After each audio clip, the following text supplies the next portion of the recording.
ఈరోజు నల్లేరు చారు చేసుకుందాం. చింతపండు నానబెట్టుకున్న చింతపండు, నల్లేరు. పాత్రలో నూనె పోసుకొని పోపు చేసుకోవాలి. నూనె కాగింది.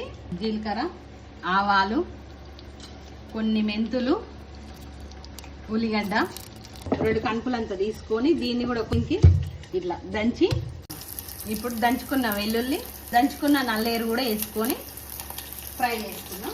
ఇప్పుడు పసుపు వేసుకుందాం. ఇప్పుడే తెంపుకొచ్చిన కరివేపాకు వేసి కలిపి జర మగ్గాలి. నల్లేరు కొంచెం నూనెలో మగ్గాలన్నమాట. తీసిన పులుసు పోసుకుందాం.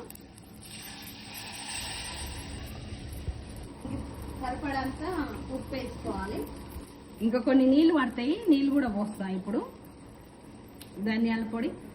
చారు చిక్కగా ఉంది, కొంచెం పలసగా చేసుకుందాం. నల్లేరులో ఉన్న రసం మొత్తం చార్లకు వచ్చేటట్టు మసలు పెట్టుకోవాలి. ఇది అయిపోయింది. టేస్ట్ చూసి చెప్పాలంతే. ఇంకా నల్లేరు చారు కూడా చేస్తారా? పచ్చడి చేస్తారు కానీ పచ్చడా చారు, నల్లేరు చారు ఇది. వావ్, బొక్కలకు బలం, దగ్గుకు మంచిగా పనిచేస్తుంది. ఎన్ని గోళీలు వేసుకున్నా దగ్గైనా ఒక 2 సార్లు 3 సార్లు తింటే తక్కువ అవుతుంది దీనికి. కొంచెం